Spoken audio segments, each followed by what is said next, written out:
We just got thrown out for the social equity meeting.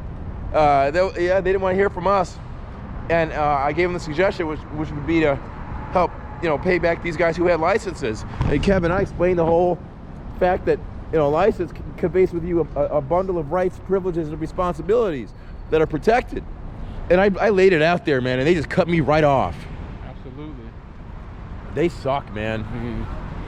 Again, the conversation has been closed. Yeah. For some reason. Right.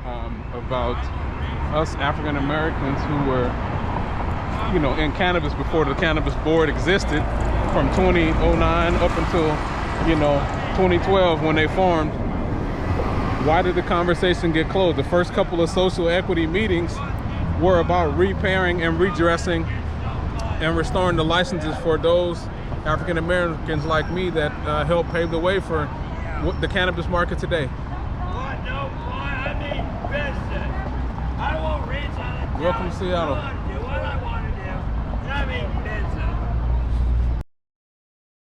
The mailbox is full and there is not enough space to leave a message. To send a message to another subscriber, enter the area code and phone number of the person you are trying to reach.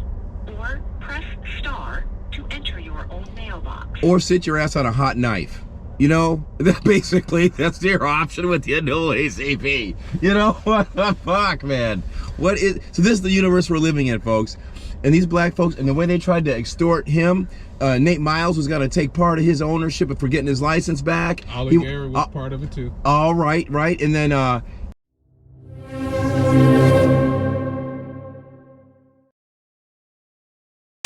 made it very clear to Jim Buchanan some weeks ago in an email. When you have a license, a state or city-sponsored license that carries with it an attendant bundle of rights, privileges, and immunities, you are in a special category. Those blacks who did that in medical and then got pushed out by the LCB, they need compensation the same way that white man at Oscar's restaurant got when the ACLU helped him out. But all that discussion now has fallen by the wayside in terms of reparations because Papa Inslee told you all to back down. So that's why I got cut off today when I was making that recommendation at the Social Equity Task Force. And that fool told me, well, we're here for a specific purpose. Yeah, the specific purpose is true equity, is it not? As we're watching in New Jersey, 56 stores open up, no black stores, okay? So you listen to me, Crystal, and the rest of you on that board you have there, all right? You are a state construct. Speakers are entitled to say what they want to say within reason. I was making a reasonable suggestion in terms of equity. You cut me off.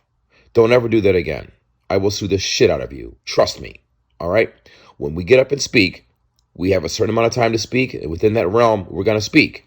And you're going to sit there and listen. That's the law. All right? Don't test me on it. I'll see you at the next meeting.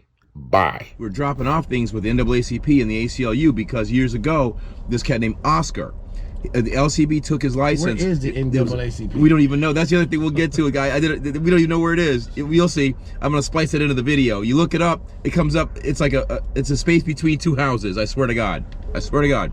You call them on the phone. They're busy. All right. Sammy's calling me. Sammy. Yes, sir. I'm here by the AutoZone and Starbucks. You need to come into the. We're in the corner by Starbucks. Tell them to take a left. Yeah. Inside Starbucks? Okay. All right, so anyway, guys, so get this. What happened was, that Sammy, they screwed him too, all right? One of the first blacks to have a license, a business license. And so his license even says marijuana on it, I think. But anyway, so what they're doing is, you're his too. So what they're doing is, what they used to do with these, with Oscars, LCB took his license. It was a food license, a restaurant. He wasn't doing anything illegal. LCB forced him out. He got paid. ACLU represented him. Lawyers came out of the woodwork. Media happened. Shit happened for that white man. Why is it not happening for these black men? 23rd Avenue South. I'm calling them. Play it. You'll hear the sound. There's nothing there. And turn it up. Turn up the volume. Turn up the volume. Bring it over here so we can hear it. Sorry, the mailbox is full and there is not enough space to leave a message. To send a message to another subscriber, enter the area code and phone number of the person you are trying to reach.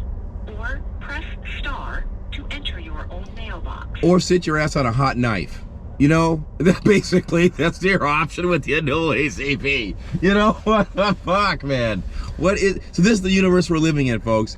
And these black folks, and the way they tried to extort him, Nate Miles was going to take part of his ownership for getting his license back. Uglier was part of it too. All right. And then somebody in his family tried to get involved, and they said, no, too many chefs in the kitchen, they kicked it out. But see, now they're coming down on us for exposing this as if we're the crabs in a bucket. They're the crabs in the fucking bucket. And then who's the guy now? Then they wrote up a letter, too, the same letter they had written up for you to send to Ollie Garrett, all right? Who'd you see in the meeting just now? That's part of that. Mike Asai. It sounds similar to his letter, and it's just, you know, maybe it's a coincidence, but yeah, I was told that there are never any coincidences. Yeah.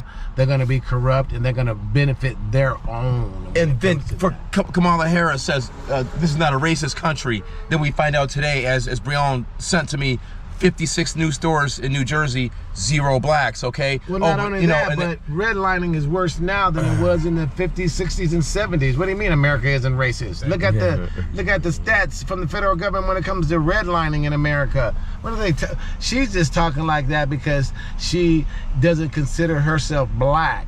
She's black when she want to be. Yeah, black when she want to be. Black when she want to be, right? It's so true. No, this is what remind me. So wait, this is remind me.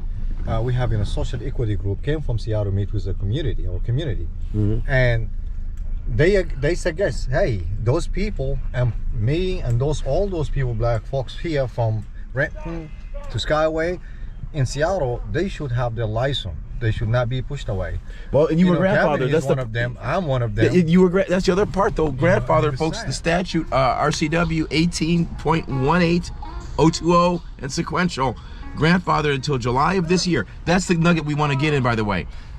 Kevin Shelton's lawyer told him, well, Kevin, you tell it. The bottom line is these things are expiring, and everybody's sitting around their hands. All these lawyers they got around here, nobody sued for these things. The grandfather clause and the return of the license, you know, the economic value for time lost because of the grandfather clause, and because of the racketeering statute runs this year too.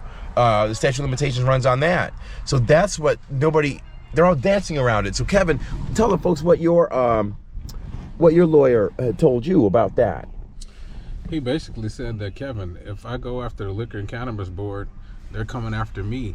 They're not going to come after you, so I'm not going to file a lawsuit on your behalf.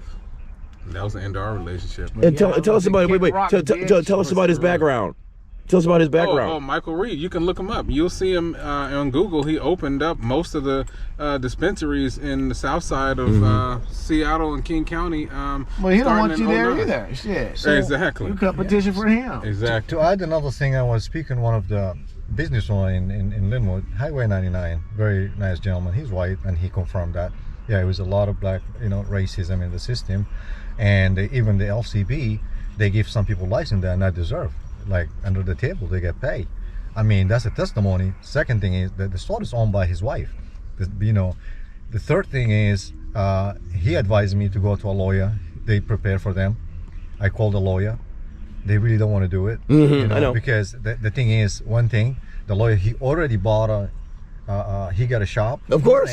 Say no more. And he sold the shop for 1.2, 1.3 in Bellevue to other people, and now he have what they call farm in Eastern Washington. Of course, he's just growing now. Yeah, sure. And another lawyer I spoke with, he say, hey, I cannot help you because they can come after me. This is the same thing. It's a mafia. So it's a mafia. It's a mafia, black mafia, and the blacks are trying to suck up to it. It's disgusting. Anyway, guys, that's enough for now. This is a good 15-minute video for you. I'm posting that. And Ellie Garrett. To help publicly, but when I called her phone 3 weeks later, she said, do not call this phone no more. If I have any update, I will call you. Don't call it again. Stop calling me. Stop calling me. Very rude. Oh, yeah, and let's get this. One more. One more for the road. She said, bitch, you a public servant. I call you any motherfucking time I want. Who the fuck are you talking to? You talking about? So, Jenny Durkin spent 35 grand. Because remember, Breonna and I wrote her, asked for a meeting a year and a half ago. Got no meeting. And so I said, give me all the notes and the emails pursuant to my request for a meeting. And what about other citizens who wrote about equity in cannabis? Give us that, right? Man, to avoid giving us all that shit and meeting for deposition, they spent $35,000 rather than just to meet with Breonna and me and talk about social equity in cannabis. You know you're gonna miss that, right? Oh, no. You dumbass. You ain't even looking at me. That $35,000 spent was worth it because they owe Breonna millions. Yeah. See, right. And two, she didn't want to have to deal with what she did. I have a question.